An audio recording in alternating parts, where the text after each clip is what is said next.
Tonight's episode of Cinema de Fromage is brought to you by Soylent Corporation, because it's a dog-eat-dog world.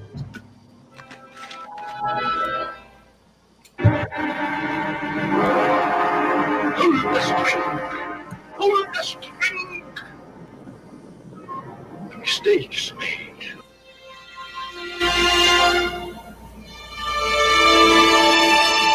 The gun is good.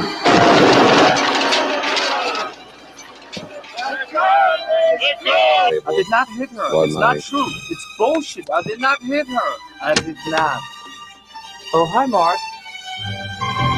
Who are you? I'm your brother. But I am now one dummy. They're eating her. And then they're going to eat me. Because all you of Earth are idiots. I bless you with my name. You shall be Blackula. Damn, look like my women is on time. Babe, I could show warm you up. No shit, baby. No! Yes, to be like the human. Hey, we've spoken well, I mean. You don't have to die! Well, no one has to die at 30! You can live! Live! Frankenstein!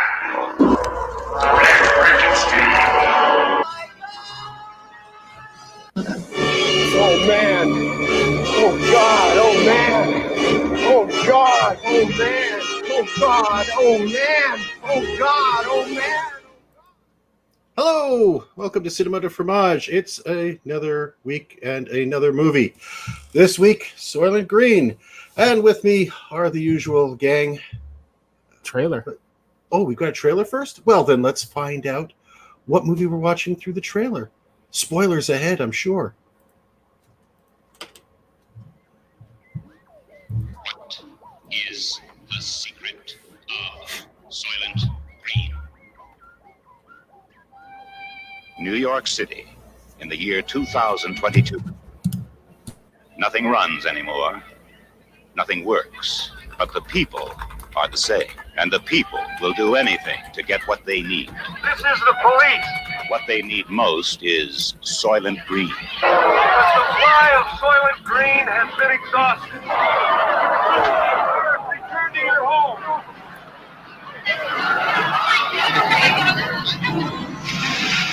What is the secret of Soylent Green? Detective Sergeant Thorn. He has a 2-year backlog of unsolved murders. Now he's on a case that must be solved.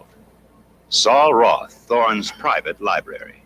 Hey, Saul. A living book in a world without books. Have some pencils, courtesy of your next assignment. William R. Simonson. Simonson. He was the first to learn the secret of Soylent Green.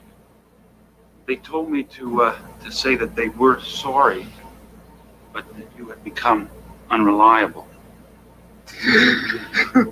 Saul Roth was the next to know. And he chose to die rather than reveal the secret of Soylent Green. What is the secret of Soylent Green? Why did you set up Simonson? I didn't. Cheryl, see your hand. Officially, she's furniture. She comes with the apartment. She belongs to the tenant. How many times you been in trouble with the police, Cheryl? Never. I can't hear you. Never. Captain Hatcher. First, he wanted this case solved. What do you say? Assassination. Now, he just wants it Who closed. bought you? High and hot. They want this case closed permanently. Their way. Now you sign this. You sign it. Thorn refuses to close the Simonson case. Just do what you have to do.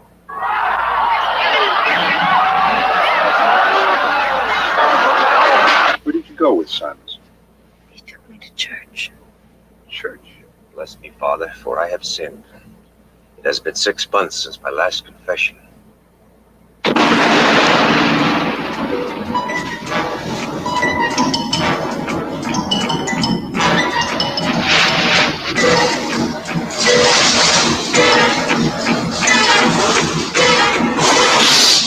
Charlton Heston, Edward G. Robinson, Chuck Connors, Lee Taylor Young, Brock Peters, Paula Kelly, and Joseph Cotton fight for survival and try to solve the most bizarre riddle ever to face mankind. The search for the secret of Soylent Green. You will find out why Soylent Green means life. You will find out why Soylent Green means death. We gotta stop him! Come on! What is the secret of Soylent Green? Please! Okay. Well, I'm sure if we were paying attention, we know what the secret of Soylent Green is. And if you don't know, we won't spoil it right away. So shh, don't say nothing. All right, let's go around the table and see who's here today to talk about this particular flick. What do we got out here today, Kente? We'll start with yourself, of course. Hello, everyone. It's me, Kente, and I'm happy to be here with you fine people. Next, we have our friend Olaf. I love that picture, by the way. Oh, and hey, then it became live. You get the real Olaf instead of just the other picture. How's everybody doing tonight? It's another, as you can see, it's a nice, lovely night in the great state of Indiana. Excellent. Wow, looks good. Well, then, of course, we've got Jen. I'm here. Sorry. I always forget about or you. is she? I always forget Or is she? I am that one person. What on is the Zoom secret that's of Jen? Jen, are you eating Soylent Green right now? I didn't want to say anything, but yes, because the trailer was so amazing that I couldn't help myself. I have to say though, I'm not really sure that we all watched the same movie. I guess we'll discuss that. Okay. And last but not least, our friend Josh, who also has his mute on, so let's see if he remembers to take it off and start talking. Josh? And that's why I think it really will hold up. Good to know. Oh. How long have you been having this conversation without us? Since the trailer started. Oh, okay. Then you basically said everything you want to say about this movie. Yeah, I thought I wrapped everything up very concisely. It was great at the end. Thanks. And only you and your microphone will ever know. All right, who has been cursed to give a synopsis without spoilers right now of the film? Jen. She's a okay. synopsis lady. So, I struggled with this, and I'll tell you why. I read not just one, but several really good synopsis of Soylent Green. And I actually settled on sort of the most generic because some of the other ones actually give away every single thing that happens in the movie in the synopsis. And I wonder if that's because they really wanted people to watch this movie so badly that the only way they could think of to get them to come in was to give away everything. So I'll just read you the most basic. In a densely overpopulated, starving New York City of the future, New York police detective Robert Thorn, played by Charlton Heston, investigates the murder of an executive at rations manufacturer Soylent Corporation. With the help of elderly academic Saul Roth, played by Edward G. Robinson, Thorn begins to make real progress until the governor mysteriously pulls the plug. Obsessed with the mystery, Thorn steps out from behind the badge and launches his own investigation into the murder. There you go. That's pretty much a good synopsis without giving away anything. I like it. Yeah. I mean, the trailer gave away a lot more than what you just did. For sure. The trailer kind of gave a lot of points away, some nice surprising moments too, but hey. So let's just get our general impressions of the film to start with, and then we'll get into a good conversation. So who wants to start us off? Josh, why don't you go ahead, Josh? Yeah, Josh, you had that insightful thing. Let's hear what you had to say. Wait, what? Me? Yep. Yes, you, sir. My overall thoughts on the film. Okay. Well, let me start with the trailer that we just saw because I hadn't seen it before, and it almost looks like it's for a completely different movie. I mean, don't get me wrong, it gives away all of the major plot points, but I don't think I ever asked once, what is Soylent Green while the movie was going on. It was just like this background thing that, you know, nobody really called a whole ton of attention to, other than, you know, that's what people wanted. And I didn't really see it tying into the main plot as much as it would at the end. So there's that. But overall, I don't think it deserves to be on this show. It was a good movie, cheesiness and all. So it's cheesy, but it doesn't belong on the show. Like, because we didn't say it's not a show about bad films. It's a show about cheesy films. And yeah, I think this is definitely lacquered. Outweighs the cheesy flick. Oh my god! But this is a really thick lacquer of 70s fromage all over it. I mean, the ascots, the futuristic plastic furniture, the sexist attitudes, the really weird kind of vibe. It's a very, very 70s film. I mean, what it's talking about is some interesting things, and what it's about is interesting, but the presentation is definitely cheesy. And you have to admit, Charlton Heston's acting is right on to his, Planet of the Apes level of overly done, gritty Charlton Heston. I mean, what can I say? Well, 70s be 70s in, and Charlton Heston be Charlton Heston in. But there you go. But I think that kind of puts this film in that, in my opinion, puts us there. Well, but I may be wrong. The other factor is, I mean, you're talking about the cheese and, Soylent Green looks like crackers. So, I mean, you got cheese and crackers. It works exactly. together. I said it works. Wise words from the captain. And I do love this film. So, I mean, this is why I picked it. It is a good film, yes. Okay. What about you, Kente? What are your thoughts on that? I had seen Soylent Green a couple of times. It had been a while since I had seen it. And watching it again, this could be the last time, and I'll be fine with that. But no, I mean, it's a good film. It's a good film. It's an enjoyable film. It actually, all your friends who, nerdy friends who loves to say the famous catchphrase from the end of the movie. We won't say it because we're not going to spoil. No spoilers to the end, even though this movie came out in 73? We'll eventually spoil it. We just don't want to spoil it right away. Right. So now you know what all your nerdy friends were talking about when they said that phrase that's at the end of the movie. So I enjoyed the film. Charlton Heston, be Charlton Heston or whatever you said. I think it's definitely a cinema de fromage film. And then let's just dead the whole. If it's on the list, it deserves to be here. So let's no longer have that part of the show of if we put them on the list, they belong here. So I don't even want to debate that on the show anymore. I feel that it's stupid to do that. We've picked them; they're on there. That's more of a behind the scenes thing for us than doing on the show. But it definitely deserves to be. There's a reason it's on the show. Yeah. Right.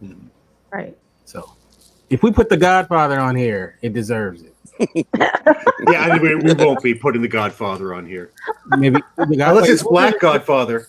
When did The Godfather 3 come out? Wait, when did The Godfather 3 come out? That came. Hey, if you want to extend, I've got some movies in the 90s I'd love to put in here. Right. So I'm willing to extend into the 2000s because there are some really cheeseball films and horrible films that we could bring in. Mm-hmm. I don't know why we have any limitations. Because I feel like pre-1990. I know what you're trying to avoid because I'm going to put it there. I know exactly which film you're trying to avoid. What movie would I be trying to avoid? You better not say a certain Travolta. No, a certain Travolta film.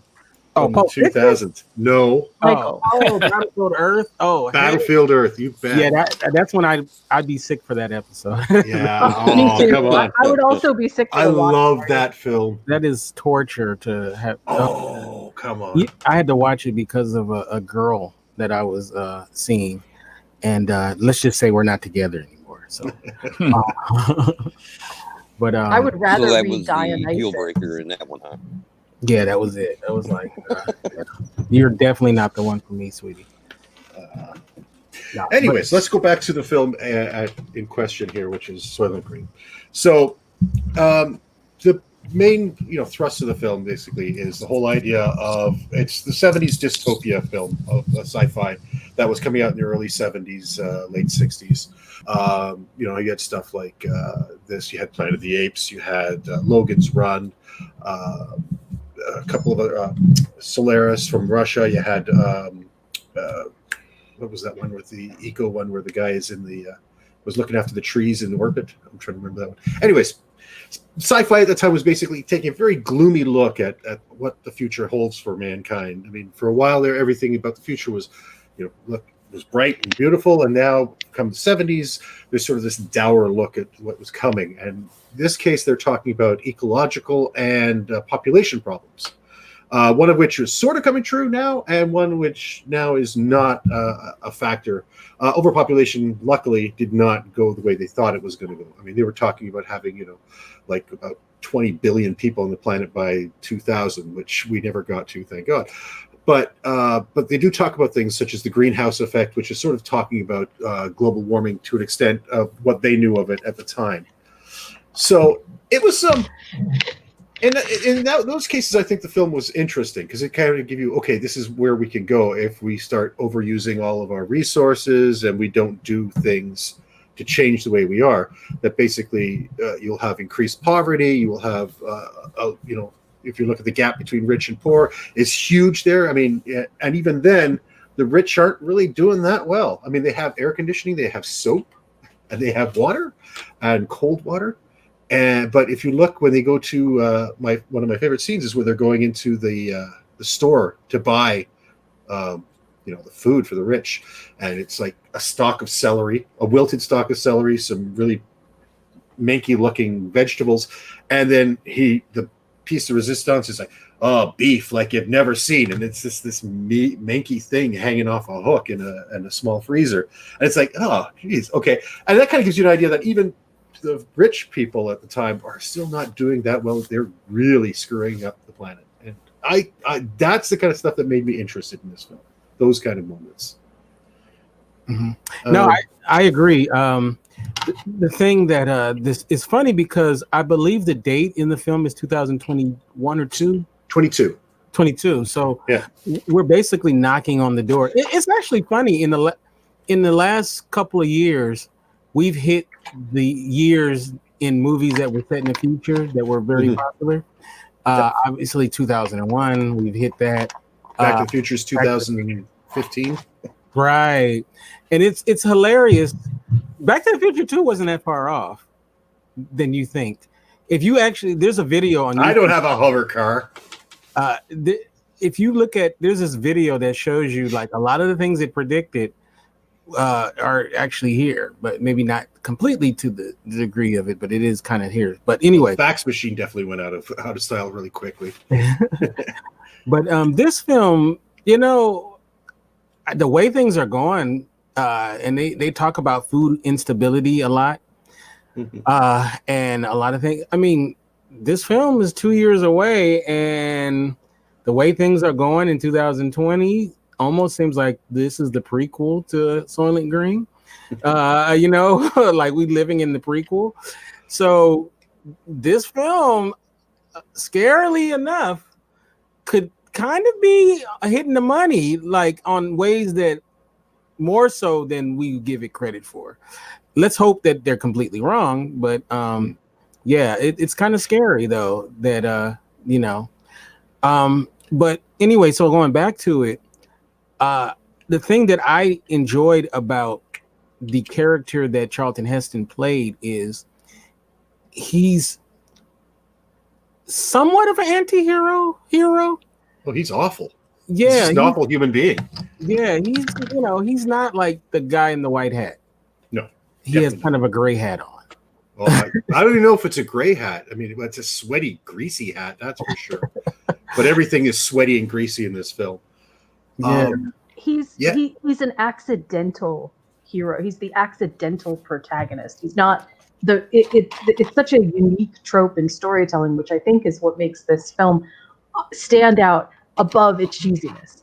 There is a little bit of some unconventional storytelling in it, and it really does work. It's good. Oh, I agree. I mean, like I said, when I chose it is because there is a nice veneer of cheese, but it's not like, here's the thing. There's a difference between a bad film, which is like boring and awful to watch and it's a chore to watch.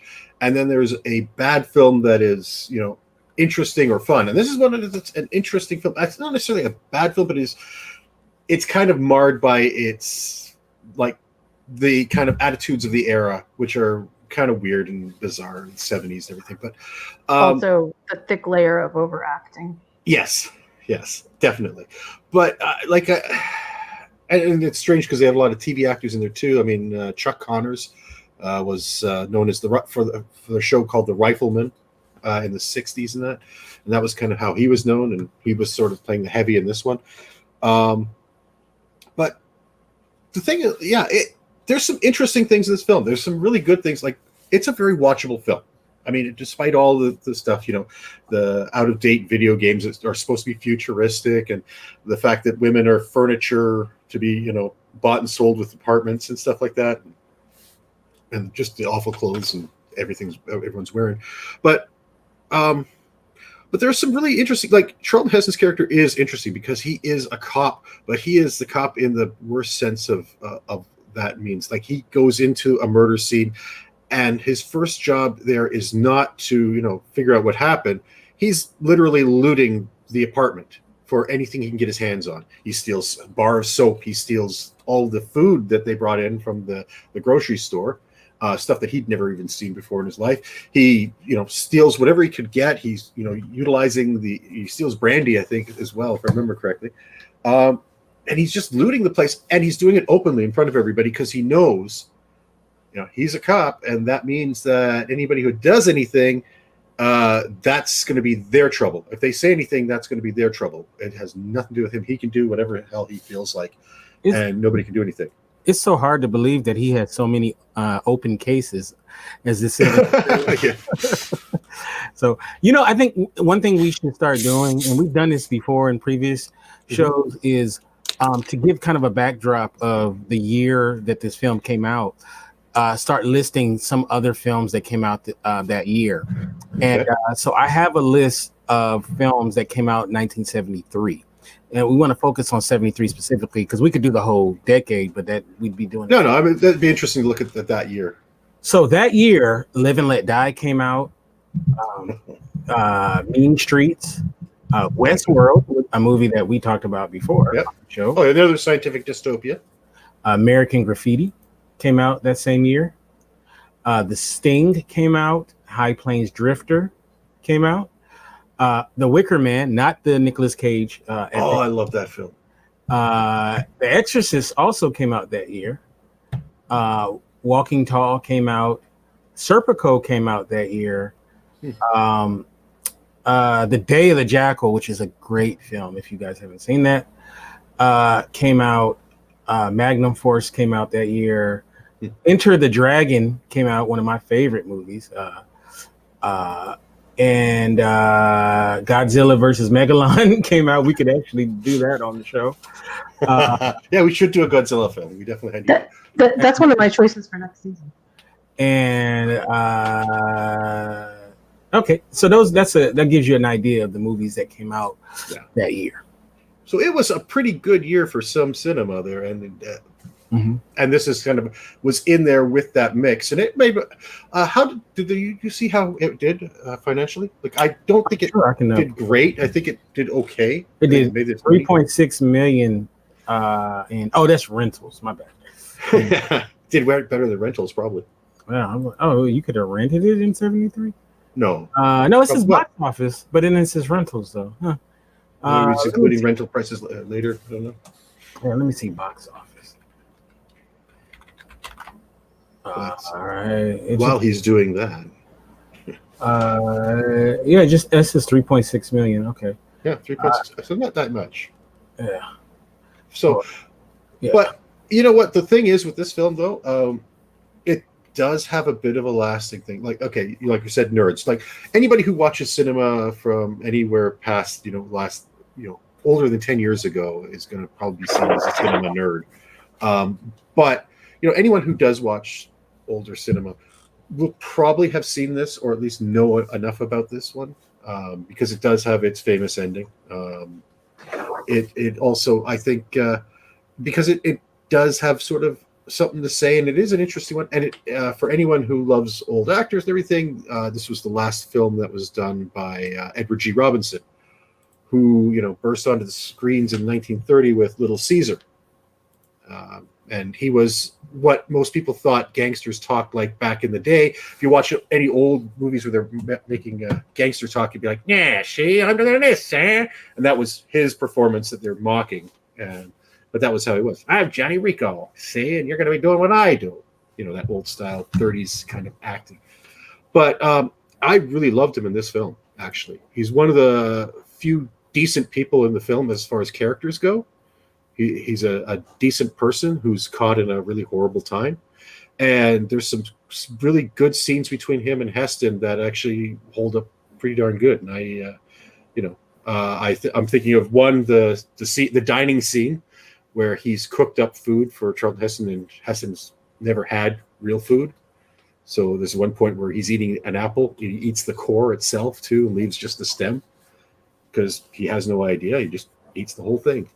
And it's a really kind of a nice scene that they put together for that. And of course, his final scene is, I think, is really touching too, in a way.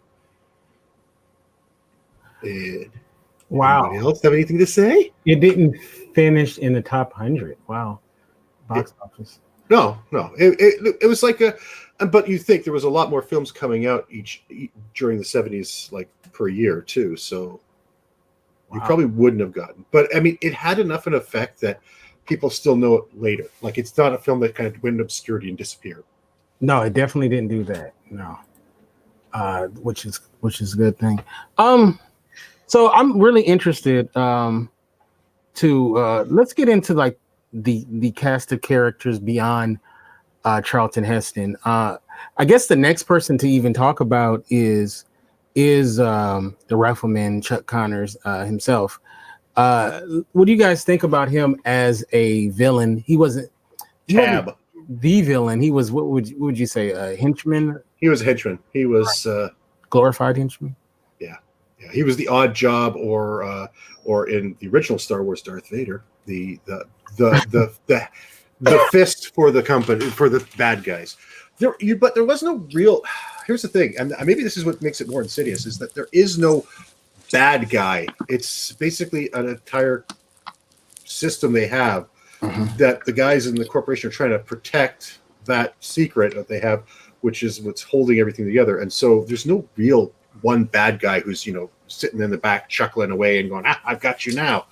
So, which is kind of interesting. I mean, you do see the Governor Santini and a couple of the people from the Soylent Company, but they're not like major characters. They come out a little bit and then but they're just kind of like background, as if there's something bigger than just one person destroying it. I mean, and I think that's the scary thing about this movie, is that what is going on, the secret of Soylent Green, is a lot scarier in the fact, not what it is, but the fact that it's not one person or one company. One company's part of it, but it's larger. It's their entire society's basically come to this, and it is trying to keep itself going because they don't have any other options, which is kind of horrible and scary too. Mm-hmm. I mean, what do you think about that, Josh? What he just said about the way that the structure is of, the villainy of this film. It's a system that I'd like to see incorporated more in movies, where it's not just a mustache twirling villain that's out to give our intrepid hero a bad day. It's just the world itself that is causing the problems. And it's really interesting because, there's somebody trying to stop our hero, but they're trying to stop him from, revealing the truth that could cause and I don't think I'm saying with any exaggeration, the downfall of humanity. Right now, they're doing what they can to survive as a people. And, sometimes the truth is ugly, but sometimes it really doesn't need to be known. Yeah. No. You make a great point, man. No, I agree 100%. And I think that's the scary part of this film in a way. If you peel away everything else and you look at that's the core scary thing. Because if you look, it's like, what's the solution? Let's say the secret's revealed. Let's say the ending is, the secrets have been revealed. Everybody knows. Then what? And maybe we're going to get in the spoiler. Might as well get in the spoiler part so we can discuss it properly. Who wants to say it? Who wants to say it? Go ahead. I say Jen say it. Jen, and do it justice. No. Gotta be a guy. Sorry, gotta be a guy. You guys do it. Olaf. Oh wait, let me put in this, but has to be some gravitas. Or you know what? There's only one person who could do it. Do you think you could pull up that bit, the video bit, or let me go? Because it's got to be out there on YouTube. This is the spoiler part of the episode, folks. This is the spoiler part. Oh no! If you don't want to know the secret of Soylent Green without seeing the whole film, stop right now and meet us 2 minutes and no. And also never watch The Simpsons. It's not cows. It's not cows. Oh, you just killed me. That's also the secret ingredient in Demolition Man. Not cows. Not cows. Not cows. Okay. This is not the best, but we'll try to make it. All right, let's see if we can. Okay, folks. So, the secret of Soylent Green. I promise. I'll tell it straight. You tell everybody. Listen to me, Hatcher. You gotta tell them Soylent Green is people! We gotta stop them! Come on!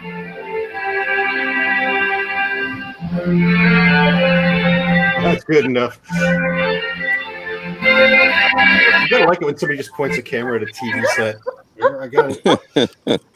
That's right. So what they thought was supposed to be like Soylent is soybeans and lentils. We're supposed to be grown on these factory farms that nobody owns land now, and it's all on factory farms.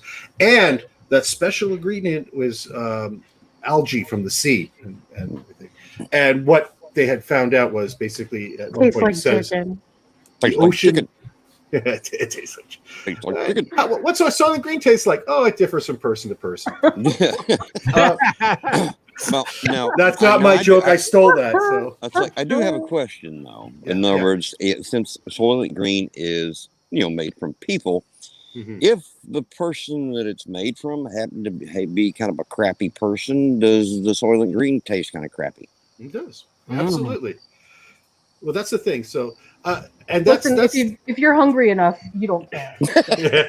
Extra salty. Basically, this is the road light, because people didn't at least go out and try to eat it. But yeah, so what has happened is that the ecology has gotten so bad that there's only a couple of farms that are actually producing anything, and not enough to feed the masses, and that the oceans themselves are dying or dead. So they're not even getting algae or anything out of the oceans. They basically plumbed all that out, and all that they have left for mass use is the corpses of the dead, which are being collected every day in the streets or from a place they call home, where people can voluntarily commit suicide, not knowing that they're going to become part of the food chain at that point. And so the scary part of that whole thing is that, okay, let's say he says that and everyone goes, oh my God, we got to stop it. There's nothing for them to do at that point. Like, there is no alternative solution. It's not like they go, okay, we're going to switch our diet from people to what? And that's the thing. So all the villains in this movie are trying to protect that secret only because it's the only solution they have to feed people. This is what they've come down to. It's like, this is all we can do to keep society going, is to basically, use our dead to feed the living. And it's terrifyingly scary idea and gross. But it does. But you only get it on Tuesdays. Remember, folks, Tuesday is Soylent Green Day. Hey, I'll be looking forward to that Tuesday. You know, it reminds me of the episode of Futurama where Fry goes to the slurm plant, and then they find out what's in it, and he's like, "Oh my god, that's disgusting," and spits it out, and then just unconsciously takes another sip. He spits it out again, then takes another sip. Maybe that's what could have happened. You know, if everybody found out, they're like, "We hate this, but we're still gonna eat it. We still need something to eat." At least they made it palatable, right? They got it in a different form, so you're not looking like you're eating meat. And what if the people are they're not revolted by the idea of eating people, but they're like, "You mean we could have had actual meat the whole time?" Oh, yeah, that's nasty. I think that now you're going into the road kind of territory where that's just It's very dark. This is not as scary, unpalatable, because I mean, like, it's in green cracker form by the time they're finished with it. So it's like, it's not so bad. I'm just saying, once the truth comes out, it opens up a whole new culinary avenue. But Josh, you know how you just mentioned Futurama about the slurm? I had the same thought about the poplars. Remember how they were sentient, but people didn't care. They taste good. Yeah. Yeah, I'm telling you, if you're hungry enough, you'll eat anything. Mm-hmm. And Futurama was a great show. It was. That's where I stole that joke from, by the way. How is it? Soylent Cola, I think it was. How does it taste different from person to person? Let me ask Jen this question. Having rewatched Soylent Green now, how do you feel like it held up over these years? Amazingly, I'm going to say two things, right? Because there's so much overacting in this movie. It really, sometimes I forgot how cheesy it really was. I don't remember it being so cheesy when I first watched it. When I first watched it, I felt like it was trying to make some kind of, very political statement. And I don't think that I understood at the time what exactly it was trying to say. That I was a lot younger. But as I watched it again, it was actually kind of, despite the overacting and despite the ridiculous tropes in it, there are some really cool ideas in here, which sort of make you think, we always say that we want to see the best in people, but I think that this movie asks us, is the best in people really what we think it is? Like, is it actually the best for everybody to know what was going into Soylent Green, or was it better to keep it a secret? Was his quest for the truth, was the truth actually important, or was the truth just sort of, a consequence of his investigation that didn't actually need to happen? It brings up so many cool questions, and for that, it does kind of a good science fiction roundabout with us, hey, really think about this stuff, really kind of try to get into what was important. And yeah, I liked it actually the second time through more than I liked it the first time through. We have from Phyllis. When I first watched it, it was just all about the contents of Soylent Green. So I would like to watch it again now that shock value is worn off. Yeah, and it's one of those films where if you know what the answer is, it's basically, you can see that they're telling you through the whole film. They're giving you hints through the whole treating film. People like furniture, saying that basically, human lives only matter to a certain degree. I mean, there's lots of really good sort of social commentary inside the film that give us all of those little spoilery things. Yep, and every human life is worth 200D. Which is in that's dollars. Another one. That's right. So once a person dies, you can collect death benefits. And that was another thing. When they go to collect, and this guy was the richest guy that, and anyone knew at the time, because he was one of the head partners of the Soylent Company, who was killed. He gets picked up by the guys. They give him the chip to Heston, no beneficiaries. So he's going to split the $200 that the body was going to get. So $200, that's all about that body's worth. And he was going to split it with his chief, and his chief was going to give 10% of that back to the guys who picked up. and they have this little thing that they're got going, and this is the conversation. And this is the thing: the corruption and the you can watch everything is so degraded too. It's like when they goes into the chief's office, right? He's got that crappy chair with the leather's all pulled off and everything. He's got he's tinkering with a watch that he's been trying to keep going over and over again. That he finally has to give up and say, "I can't repair it for you. That's it. It's broken this time." And it's this, and this haggling over, the money that they got from a crime scene. And that was more important to them. And, closing the books on certain things. And at that point, it's also where it comes up and he's like, and this is the only time that Heston's character actually has any real humanity. Some might say towards the girl at the end, possibly, maybe, but definitely for Simon, because or for Roth, I should say, because what happened was that the chief says, he's getting old. He's not as good as he used to. Why don't you get a replacement for him? No, and Heston's character knows that if Roth is fired, he's basically out on the streets, and if he's on the streets, he's dead. That's basically a death sentence for him.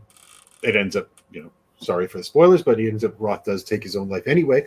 But so the only thing that he's doing, the reason he's pushing on this case is not because he wants to find the secret of Soylent Green. It's he wants to keep Saul looking useful so that Saul can continue being his book, which I guess in their time, because they're in the 1970s, they didn't know what the internet was going to be, that, because paper is scarce, then you'd have these people who were acting like libraries and would go to certain places and could do research for your, criminal investigations.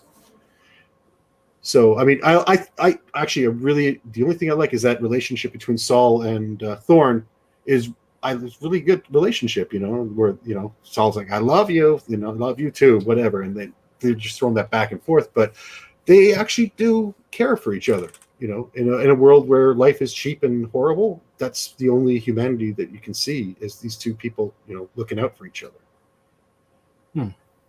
Yeah, it was very, I don't know. It was touching his final scene, especially when you know that it was close to his life. Yeah, he was dead within a week of that, finishing shooting. Right. So he was dying at that time. So and so it makes him even more poignant. And because he was a tremendous actor and an icon. Those are two icons in the film, right? So that scene definitely gives the movie that much more weight to it. Yeah. I can only imagine in '73 when this film came out, like what people were like, it must have been like blowing people away,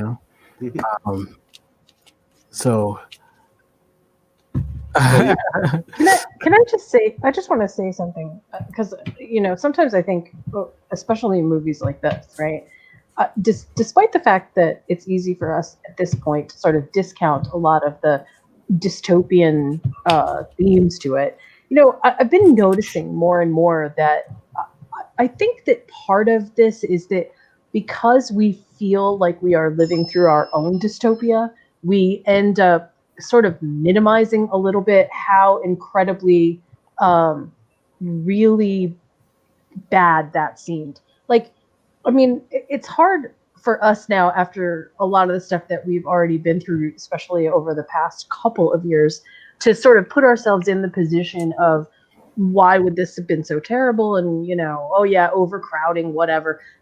We don't actually sort of put ourselves in first person empathetic roles. But I have to say that I think, and this goes back to what you were saying before, Kinte, about how did you feel about the first time and how do you feel about it now? When I first saw it, it really felt a little, not just horrifying overall, but it felt really dreadful. Like there's so much that could happen here. How horrible. What about our planet?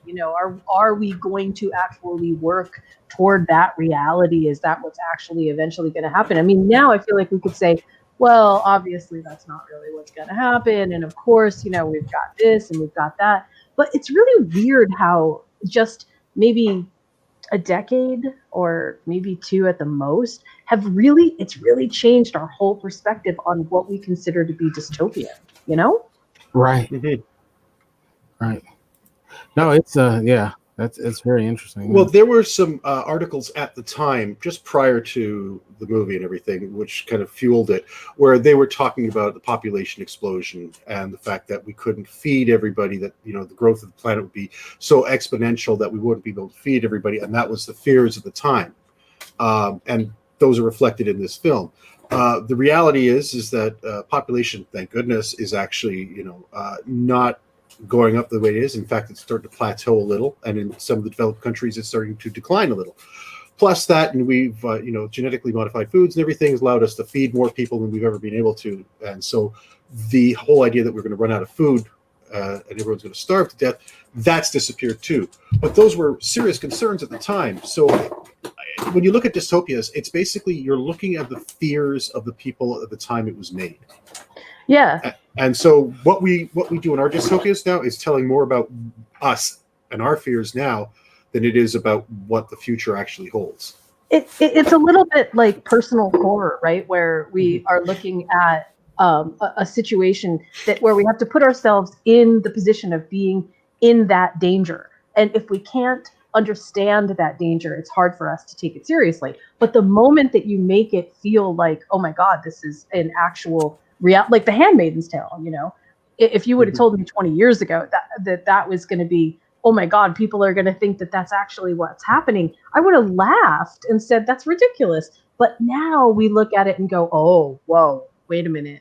You know, there's even George Orwell, even 1984. You know, I mean, there's so many things that we like look at from a dystopian standpoint and don't maybe understand. And Soylent Green, I feel like that was actually a path that could have happened. So it worked in that sense. It was definitely very dreadful. Yeah, and there's still some environmental things they're talking about that are still happening. The ocean is dying right now in large portions, being overfished and over farmed and everything. So there are things we should be still working on that we kind of trying to blind eye because we don't see it. It's not our concern. And I think that's one thing this film talks about too, is that, yeah, these people are just doing their day-to-day lives, but they're not really doing anything to push anything different. They're just living their lives. Like I said, Heston was not doing anything on purpose. He wasn't trying to bring down the government. He wasn't trying to find out the secret. He was just trying to, A, do his job, and B, keep the guy who's living with alive in a way, keeping him with a job. And it just so happened that this was a plum case for him, but it led to something he wasn't expecting. And maybe it brought some humanity into him. I don't know. Maybe that's his arc in this one.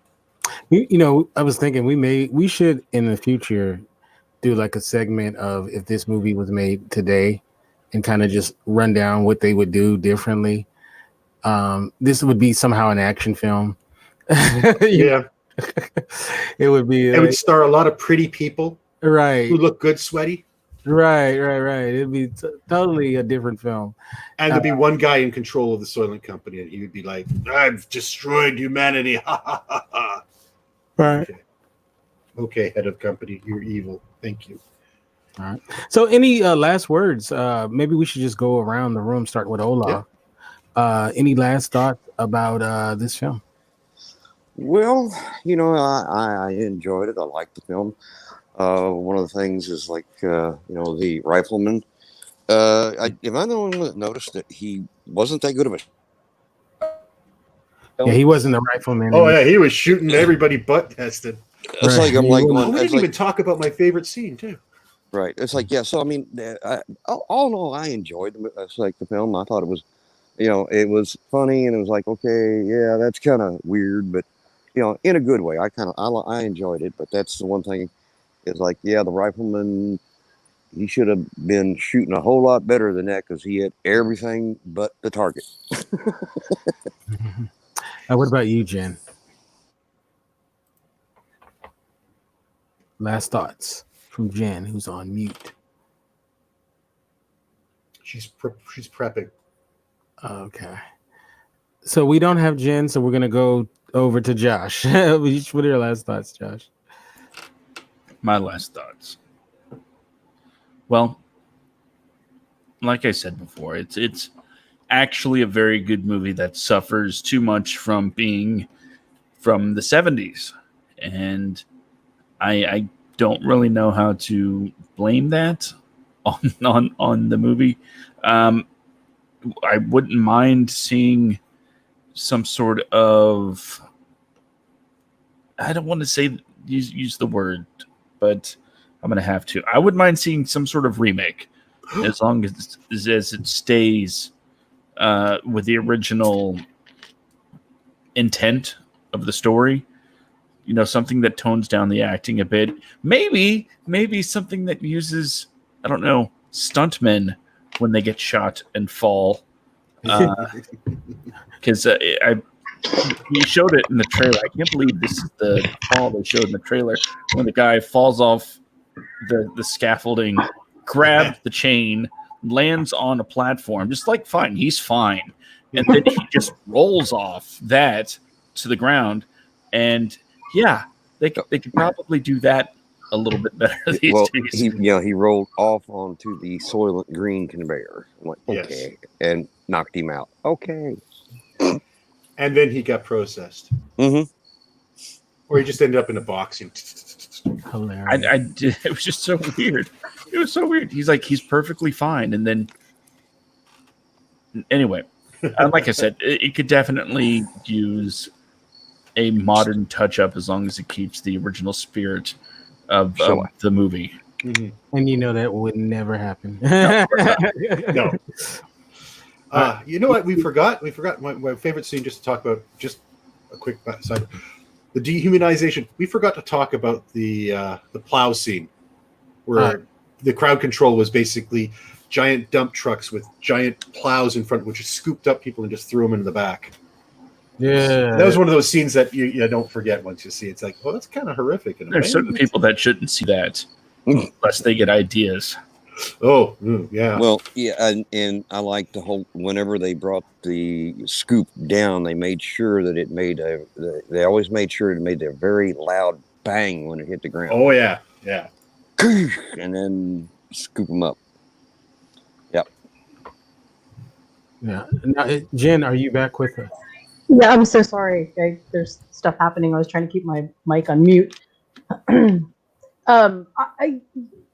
I think I said like most of what I wanted to say about this movie, but I'm going to say one other thing, and that is this movie leaves a lasting impression on you, whether you are whether you're 100% sort of, you know, all in for whatever the dystopian idea is, or if you just want to see something that is super iconic because it has built itself into our pop culture in a really strange way.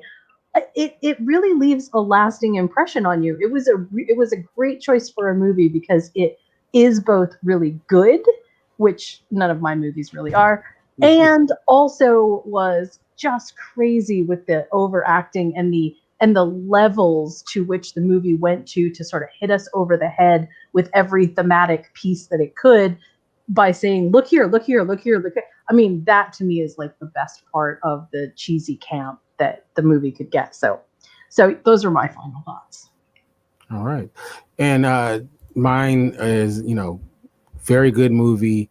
Always a movie I had positive feelings for. Glad I was able to watch it again. And, you know, Charlton Heston, it's almost like we have to have at least one Charlton Heston 70s movie each season. So, and this one was the perfect one to have. So, yeah. All right. So, and it's all on you, King Ping Ven. All right. Well, I'm just going to wrap things up. I'm just going to say, yeah, it's one of my favorite films. And now I can officially, because we have watched all three in our Cinema de Fromage, I can retire this Blu-ray. Yeah. Logan's Run, Omega Man, and Soylent Green. It is now being retired for me to watch later, of course. But I managed to get through that. And I've got our Chuck Heston movie for next year because we didn't do a disaster film this year. I think we're going to bring out Earthquake next year just to bring Chuck back. Yeah. So, you know, he's got to come back. So that's moved. I get it. Yeah. But being anyways, from Los Angeles, I can give you a special insight into that. well, there you go. So yeah, that's Soylent Green. I love this film. It's one of those, guilty pleasures in one way, and another way, it's always good to watch it and then see something that you didn't see before. So there's deeper layers in this film than just the big twist at the end. So, and I think that makes this a really, a decent film. It's got the cheese though. I mean, who can't, I mean, Chuck Heston and a greasy ascot, wiping the sweat off himself and going on about a bar of soap. And is that real water? Okay. So I think that will wrap us up for this time. So I guess we're going to go through and everyone wants to say something or their last goodbyes and where we can find you and all the other fun stuff. All right. It's on you, Josh. Okay. Well, if you want to know more about me, just follow me on Twitter @SkidComic. It's right there on the screen. Or go to semicorstudios.com to find out more about all of the other podcasts that I get up to. This is the first time I've really had a chance to say about what I do as far as podcasting in a while. So if you do listen to any of my regular podcasts, sorry about the Netflix. Things have been getting too weird around the old Netflix cooler, and that's why I've been kind of dark the last couple of weeks. So I just wanted to throw that out there. But yeah, semicorstudios.com, semicorpods.com. Head to those websites to find out more about the podcasting that I do from Semicore Studios. Hola. Well, you can follow me on Facebook, but I always say don't follow too close because I do get nervous and I do have an itchy trigger finger.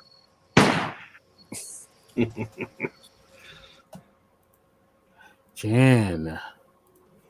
You can follow me on Twitter @followingbliss1. You can also find my website at moviesandmeals.com.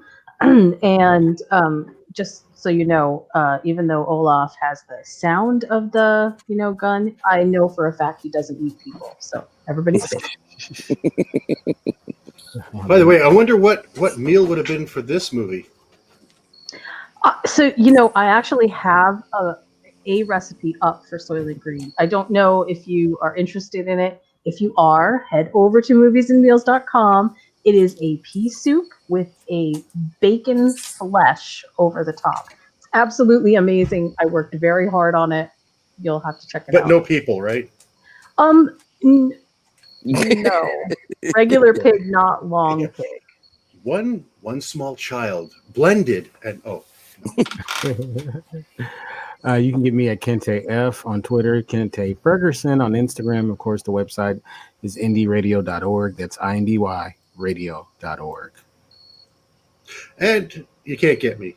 So there's no graphic going to come up. It's just me going to say, bye, everybody. Oh, well, then you can see King Penguin at gmail.com. If you want to send me an email, I'd love to hear from you.